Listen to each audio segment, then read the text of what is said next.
We're going to call the meeting to order of the Administrative Services Committee. Call to order. Chris Norberg, Danielle Allen, Here. Bill Palin, Nancy Naylor, Katie White. I'm here. Good morning.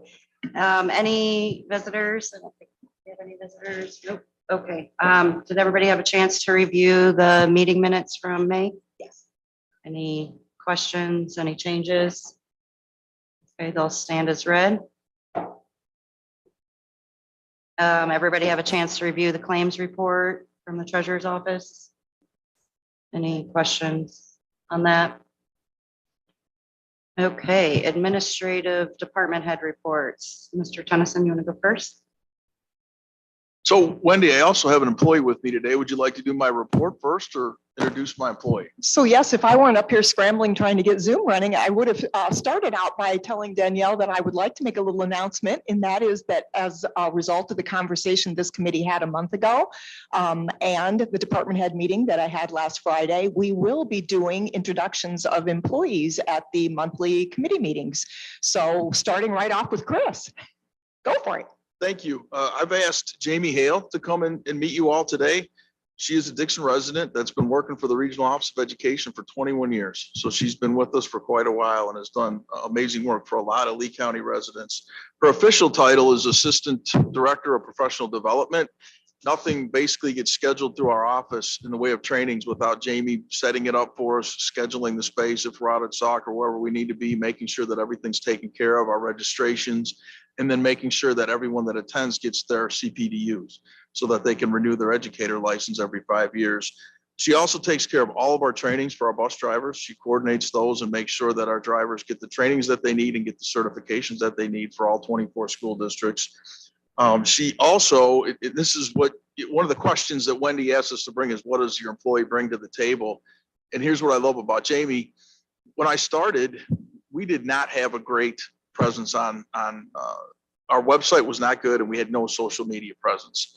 And Jamie and I talked about that early on, and she came to me and she said, we can do a better job with this. And I said, I love it. Let's get going. And I've been here 4 years, and that was about actually 4 years ago. We started to have that conversation. And because of Jamie, you can go to our website now. Her and Stacy Dingus have basically worked with a company, and our website is now functional. We have an app that people can go and find things out about our office and take care of those things.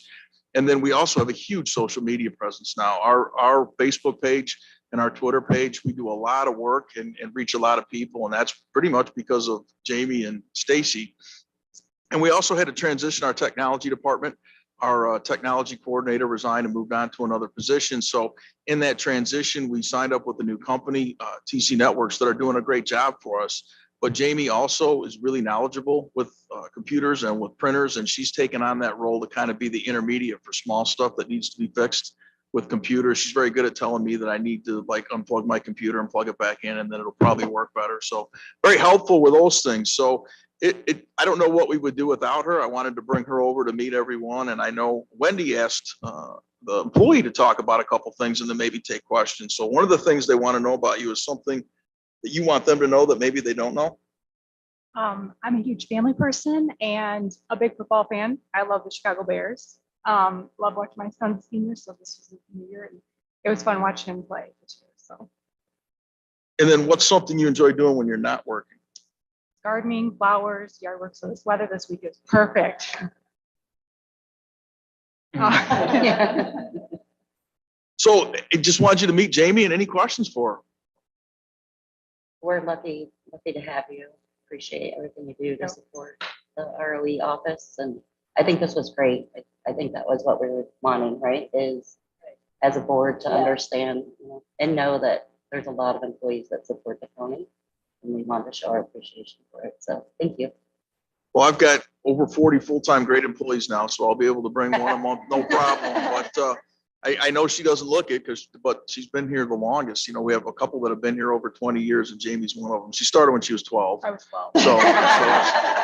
So doing great work for us. So Chris, thanks for being the first to go, and Jamie, welcome. We're glad to have you at Lee County. Thanks for being the first with our program here of introducing employees. Appreciate it. Now, if you want to stay for my riveting report or the rest of the meeting, you can, but you're more than free to go back. So a couple of highlights for the Regional Office of Education report. I assume everyone got a copy. We had some big things go on this last month. One of them was our spring superintendent's meeting for our area. We held that out at Sauk Valley Community College. We had 20 of our 24 superintendents in attendance. We try and get together and provide meaningful training for them and updates. And one of the things that was really neat about that meeting, there's a program in Illinois called Golden Apple Scholars that helps high school students who are graduating who are interested in education. They can apply straight to them. And if they get accepted into the program, their 4-year degree is taken care of. Tuition, everything, and then they end up being teachers. They get their educator license. Well, the other program that they've started in the last year and a half is called the Golden Apple Accelerator program, which is a program for people who have bachelor's degrees that are adults that are in a different career field that want to get into education or change over. And it's really neat to know that in our 3 counties in the state of Illinois, we're one of the highest users of that program. We currently have 7 non-traditional educators in that program that are working and going back to school. Golden Apple is paying for them and they're getting their certification. So it was nice for our superintendents to learn a little bit more about that program. And then we had the Illinois Association of School Administrators is our state association for superintendents. And their legal advisors came up and presented to us on the bills that have passed both houses and are on to the governor now that'll have an effect on education starting in the fall. So it was good for us to get an update on those things. The professional development section you'll see, and Jamie helps me put that together every month. We've been extremely busy and we're heading into summer, which is our busiest time of the year. They successfully had a social emotional learning summit out at Sauk, which was it was great to have everyone back in person, talking, interacting. We had 52 teachers in the area there to help with learning strategies to take care of some of the things our students are dealing with, social and emotional, this year and well into next year. The other big thing I wanted to highlight, I get asked all the time about the teacher shortage in this area and what are some things that we can be doing to address it. Well, our professional development department wrote a grant 3 years ago with the state for these pathway programs. And I think I've mentioned that here, that our big area of focus for the Sauk Valley area are education pathways, agriculture pathways, and manufacturing, because those are the 3 areas that we need most help in. And we have been working really hard on the educator pathways with a number of our school districts and with Sauk Valley Community College. And this was the first time we had seniors graduating with that endorsement. So we had 14 seniors graduate with their education pathway endorsement, which means they completed 60 hours of on-the-job training in education in a classroom or in a school building. They completed 6 hours of dual credit and did some other things. And the state superintendent of education, Dr. Ayala, she came out herself to attend this event because she's a big believer in this and actually was the keynote speaker and then handed all the students their certificates. So it was pretty big day for everyone. It was exciting time. And I just found out that 6 of our graduates applied to be Golden Apple Scholars and made it all the way to the final step. And there's a good chance that all 6 of them are going to get a full ride to go into education and then hopefully stay here in this area and become educators in our area. So that was exciting for us. Quick update on our Nexus program. I've gotten asked a couple of questions about what do our Nexus workers do when the school's out.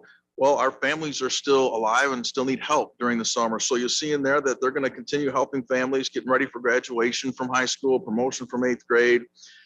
They are helping some families with maybe getting jobs, housing, other things.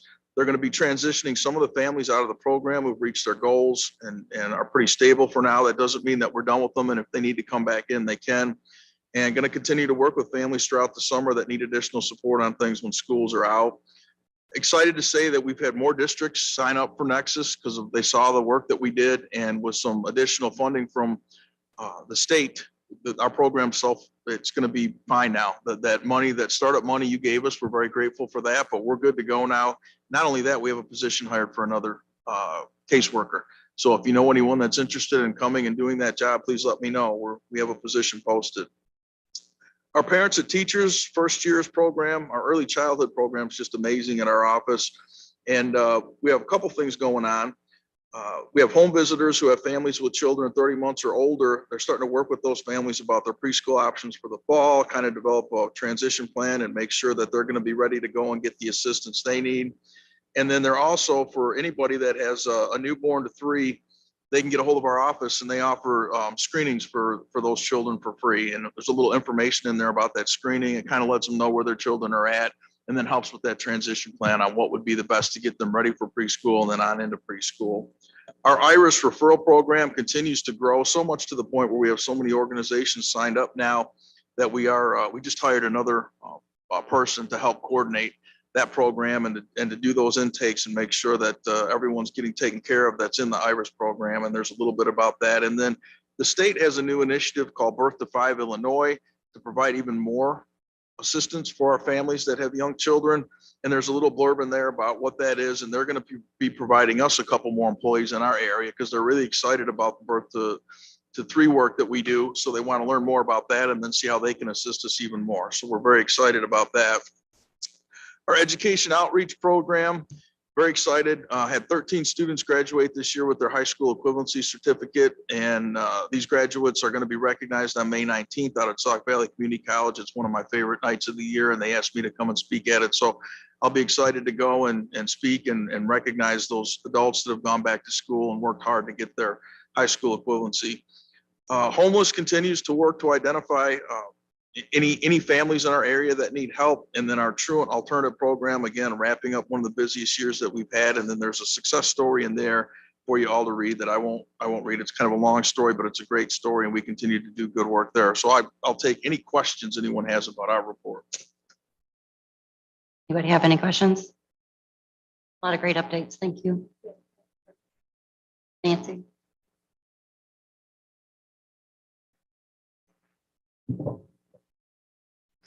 Good morning, everyone. The main update I have to give everyone is from my election department.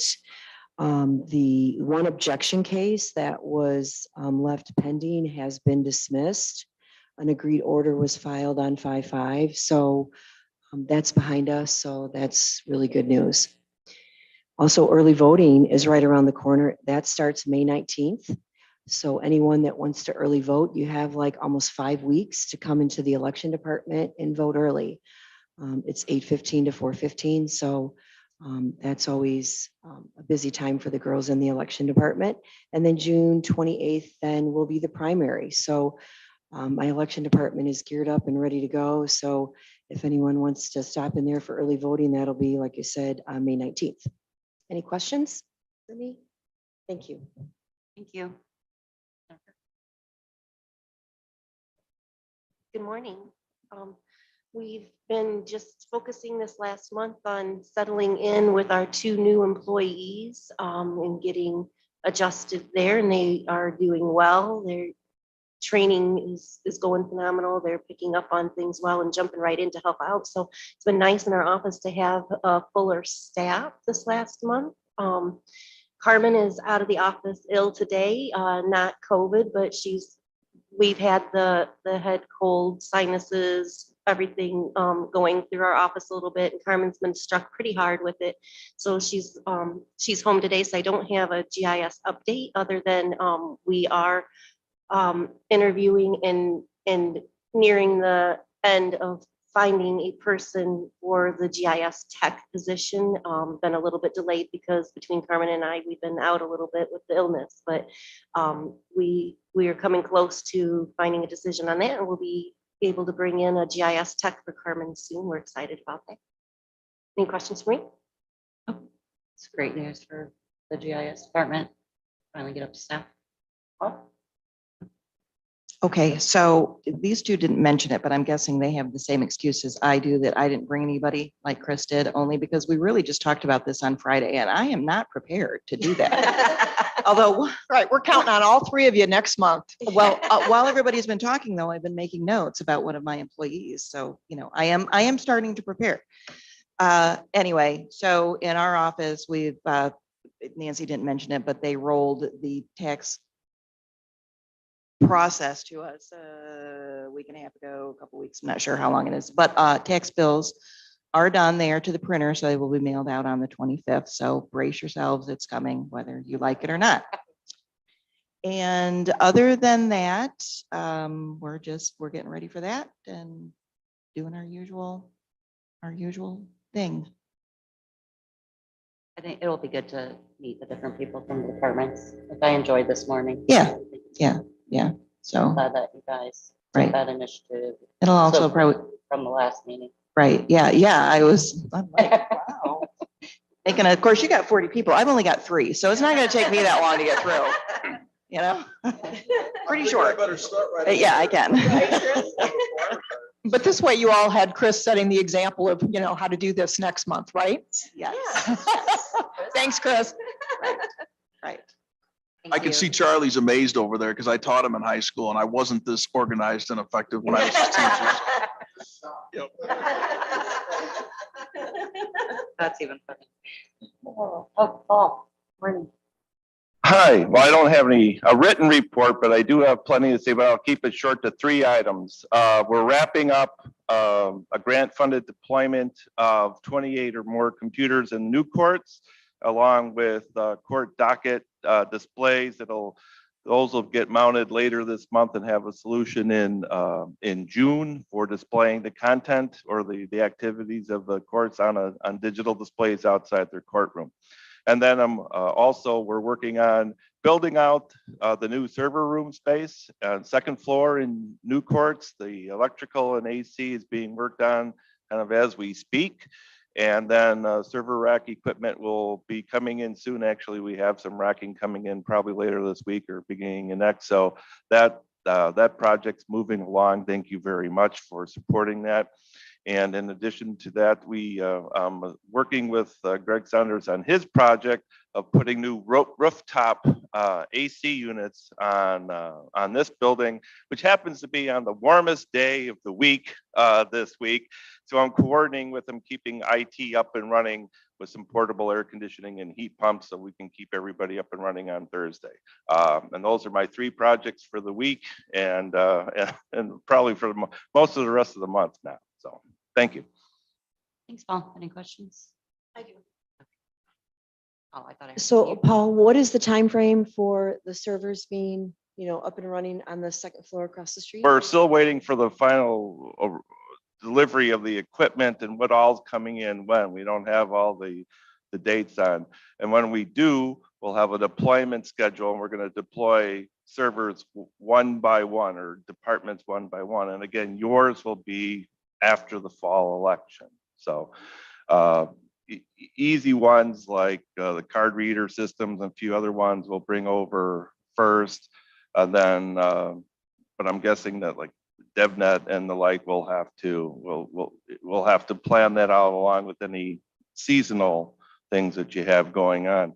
So I'm waiting for confirmation on the final arrival of the server equipment when we get it up and running. And once we do, work with you all on scheduling it out, but it's not going to all happen in a matter of weeks. It's going to happen over a matter of months. Okay. Okay.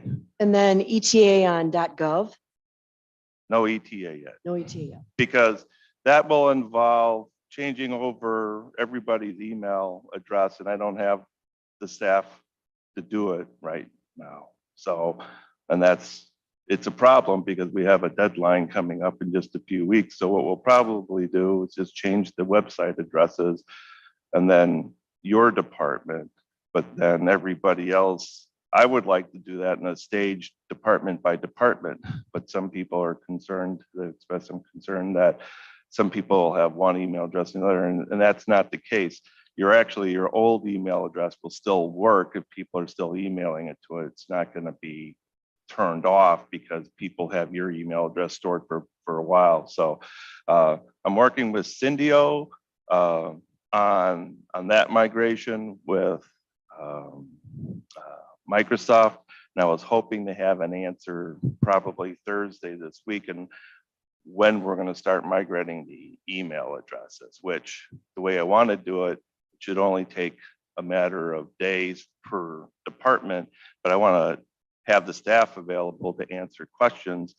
And if we haven't wrapped up the new courts product deployment yet, and we still have server equipment coming in, I'm gonna be a little short-handed, so I'm trying to juggle all 3 of those. So yeah, and we also have for your department that one, we're gonna get you a new like a shared or whatever computer that you put out up front, and I'll be putting that out later this week. So Thanks, Paul. And I just brought that up because there, like he said, there is a guide or a deadline for that. And obviously going into the the primary election, you know, it's gonna be interesting. Well, and that's the thing, it didn't want to interrupt any communication, but it shouldn't. Anybody using your old email should, you know, arrive. And even if they're using the old website address, it should arrive. Where we may have problems though, is documents on the website.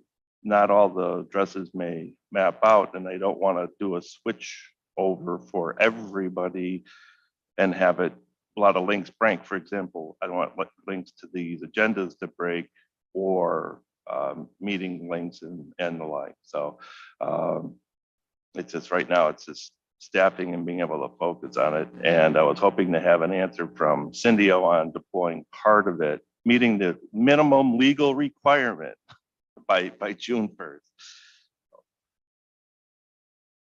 Any other questions? Wendy, did you have anything? I do, just a couple updates. First of all, over the last couple of months since this room has been arranged like this, I have been receiving feedback from all of you. In particular, I'll address the board members. And I want you to know that I'm not ignoring your suggestions, your concerns, and your thoughts. I understand that, especially for those of you in the front row here, to have your backs to the whole rest of the room is not something that everybody's comfortable with. We have examined and talked about other options for rearranging this. Here's the challenges that we have in advance of getting the new technology, which is on order.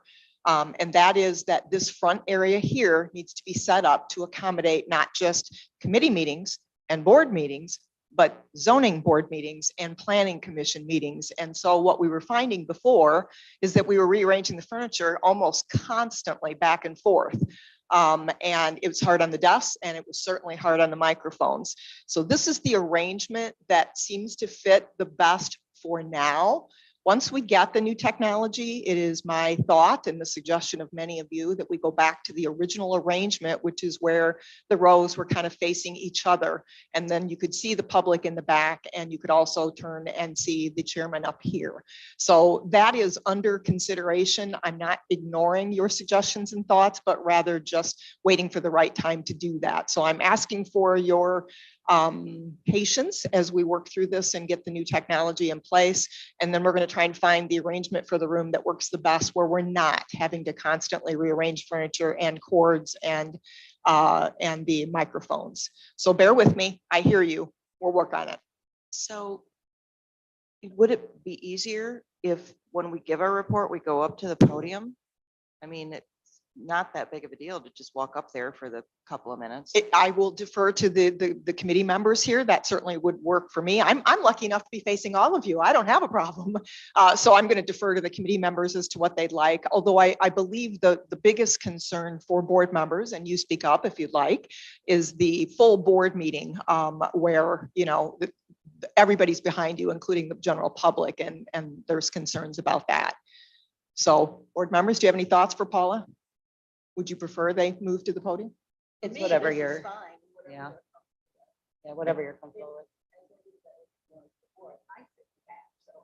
You're good.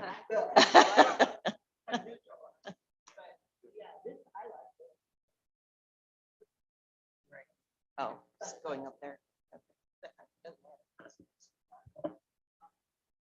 I think part of it is like the Zoom. Most of us up here are always facing this way throughout the majority of the Zoom call. So, but And that's one of the reasons why we wanted everybody facing this way, because right now we only have the one camera. Now with the new technology, we're going to actually have 3 cameras. There'll be 2 back here, 1 up front on the wall behind us. And so we'll have the ability for Zoom to be able to pick up the other board members in those rows where they were facing each other. Whereas right now it's difficult to do that. But more importantly, it wasn't even just that. It was the rearrangement that was constantly happening in this front area, trying to accommodate all the various meetings that we had. It was getting to be a challenge, and dragging these desks around, we're starting to weaken the desks. If you moved them, you would see they start to wobble. They're quite old, you know. So we were trying to minimize the moving all the time, and this was the only solution that we could come up with that worked to accommodate everybody in advance of that technology. So I do appreciate everybody's comments, though. The only other thing I would report on real quick here, Danielle, is the idea that we did have a department head meeting last Friday, well-attended department head meeting. Couple highlights from that. excuse me, were obviously the discussion about bringing employees to the various committees and introducing them. So we're looking forward to launching that with committee week this week and then next month.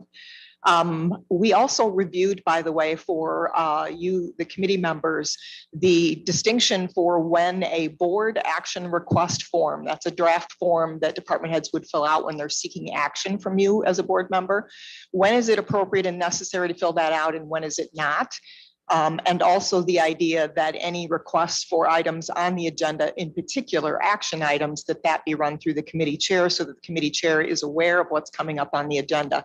We had some challenges with that before. A couple other real quick items we did talk about, and there has been, excuse me, training for CPR, AED, and first aid training. For those of you who are relatively new to the board, this is something we did frequently in the past, but have not done since pre-COVID. And certifications for that are 2-year periods of time. So everybody's certification is out.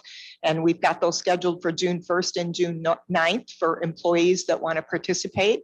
And we encourage participation.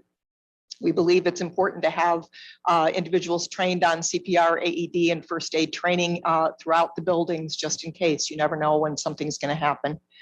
We also discussed at the department head meeting, and I am working on scheduling a training for elected and appointed officials on the processes of hiring, firing, and discipline. This was something that came up at a recent CIRMA Insurance Committee meeting as something that tends to be a frequent challenge for the insurance industry, and they are requesting that we do some training. The department heads received that and were in agreement to participate in some training on that. So we'll be working on that in the next couple months. And last but not least, I did disseminate the updated insurance forms. For those of you that don't know, we have internal forms for any accident, incident, or witness to an accident or incident that need to be filed on record and presented to the insurance committee, but also for our own records. So I got those forms out there and presented. They are out on our Lee County intranet. So that is the area where we can post things internally, but are not out there externally.